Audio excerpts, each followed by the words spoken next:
Hello friends, digital marketing की series में आपका स्वागत है। हम इस पूरे सेशन में गूगल ऐड की जानकारी ले रहे हैं। पिछले 2-3 सेशन से हम गूगल एड्स को वर्कआउट कर रहे हैं। इस सेशन में हम बात करेंगे नेक्स्ट पार्ट के बारे में, बजट के बारे में। अब तक हमने बिडिंग सेटअप कर लिया है, कैंपेन सेटिंग्स हो गई, कीवर्ड हो गए, कीवर्ड एड्स हो गया, और अब की बार बजट की बात है। तो मैं बजट पे जब क्लिक करता हूँ तो मुझे यहाँ पे डेली बजट के बारे में बताना है जो मुझे सेटअप करना है अपनी ऐड में। इसके लिए मैं डे वाइज बजट सेट कर सकता हूँ। डिफ़ॉल्ट इसने खुद ही एक बजट उठा लिया जो कि मुझे नहीं लगाना है, एक रिकमेंडेशन दी है और कुछ इन्फॉर्मेशन और दी है, लेकिन मैं कस्टम बजट चाहता हूँ।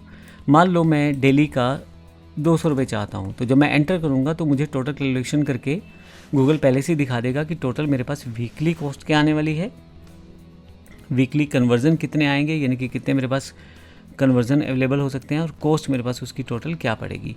तो एक तरह से यहाँ पे इसको इन्फॉर्मेशन के रूप में दिया गया है। मैं इसी को नेक्स्ट कर देता हूँ यहाँ से। फाइनली रिव्यू सेक्शन में आप आ जाओगे। रिव्यू में जो आपकी पूरी सेटिंग, जितनी भी चीज़ें आपने अभी की हैं, उन सब का एक डिफ़ॉल्ट प्रीव्यू आ जाएगा।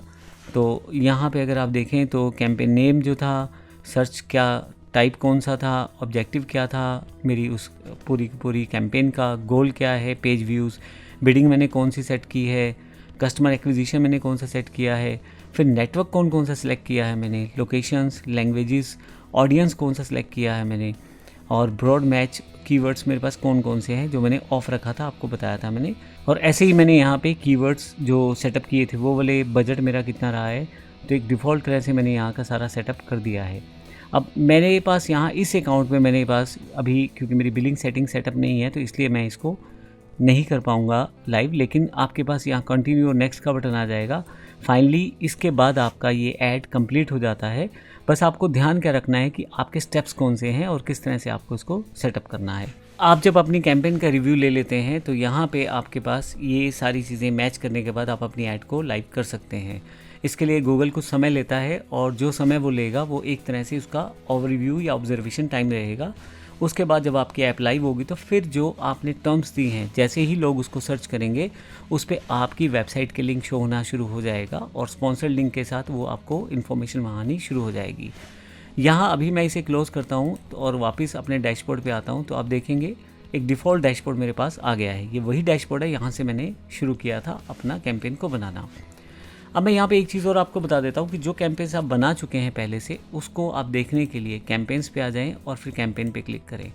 सभी कैंपेन जो आपने बनाई है इस अकाउंट के अंतर्गत, वो सारी डिटेल यहाँ पे आ जाएंगी। देखें, कैंपेन 1 है, ड्राफ्ट इन प्रोग्रेस है, जो ये मैंने अभी कैंपेन बनाई है, ये वेबसाइट ट्रैफिक सर्च 2 के नाम से थी, जो 200 रुपये पर डे के हिसाब से है।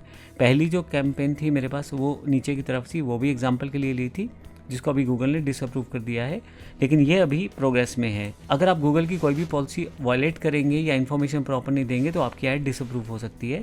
ध्यान रखें, आप सब चीज़ें प्रॉपर दें। मैंने वेबसाइट का लिंक अभी इसमें डेमो डाला था, तो इसलिए मेरे पास वहाँ पे एरर भी दिखा रहा था। आप जेन्युइन लिंक्स के साथ काम करेंगे तो एरर वगैरह नहीं आएगा, और आपकी जो लाइव हो जाएगी जल्द से जल्द आपकी ऐड भी। अब यहाँ पे मेरे पास देखें, कैंपेन में इन्फॉर्मेशन दी जा रही है यहाँ पे कि इंप्रेशन कितने हैं, CTR कितना है, कोस्ट कितना है, बिड स्ट्रेटजी कितनी है, हर चीज़ यहाँ पे इन्फॉर्मेशन यहाँ सामने की तरफ दिखाई जा रही है। तो ये मैंने एक आपको ब्रीफ इंट्रोडक्शन दिया है गूगल एड्स का। आप गूगल एड्स का यूज़ करके अपनी जो प्रोडक्ट या सर्विस को अपने क्लाइंट्स तक लेके जा सकते हैं। गूगल ऐड और फेसबुक ऐड का दोनों का थोड़ा सा काम करने का तरीका डिफरेंट है। गूगल ऐड जो करता है वो आपको सर्चेस में या वीडियोस के बाहर या इन सारी जगह पे इन्फॉर्मेशन दिखाएगा, जहाँ जब कोई क्लाइंट सर्च करेगा उस पर्टिकुलर टर्म को तो फिर गूगल आपकी ऐड शो करेगा उस यूज़र को और फिर आपको दिखाएगा, और फिर आपका जो लिंक अवेलेबल रहेगा वो वहाँ पे शो होना शुरू हो जाएगा स्पॉन्सर्ड में। जबकि फेसबुक इस तरह से काम नहीं करता था। फेसबुक में ऐड शो की जाती है सामने, यूज़र अगर इंटरेस्टेड है, वो कोई सोशल मीडिया पे कोई पोस्ट पढ़ रहा है, उसके सामने एकदम से ऐड आ जाएगा। अगर वो इंटरेस्टेड होता है तो अपना फॉर्म भरेगा और इन्फॉर्मेशन आपके पास आ जाएगी। तो ये एक बेसिक सिनेरियो था जिसमें हमने फेसबुक और गूगल एड्स को वर्कआउट किया है। जो आप दोनों तरह में से जिस ऐड के साथ ज़्यादा कंफर्टेबल हैं उस ऐड को यूज़ कर सकते हैं। दोनों ही प्लेटफॉर्म बहुत बेहतर हैं। दोनों के पास ही करोड़ों लोगों का डेटा है जिनका यूटिलाइजेशन करके आप अपनी बात को काफ़ी सारे लोगों तक लेके जा सकते हैं। आप चाहे प्रोडक्ट सेक्टर से हैं, चाहे आप सर्विस सेक्टर से हैं, आप अगर ऑनलाइन कोई सर्विसेज देना चाहते हैं, कोई कोर्स सेल करना चाहते हैं, कोई अकाउंट्स की सर्विसेज हैं, तो आप ये सर्विसेज बड़े आराम से, टीचिंग सर्विसेज हैं, दे सकते हैं। जबकि अगर आपको प्रोडक्ट सेल्स कर सकते हैं तो या प्रोडक्ट सेल करते हैं तो उसके लिए भी आप इन एड्स का यूज़ कर सकते हैं। तो इस सेशन में मैंने आपको बताया कि किस तरह से फेसबुक और गूगल एड्स का यूज़ करके हम अपनी प्रोडक्ट प्रमोशन को प्रमोट कर सकते हैं। धन्यवाद।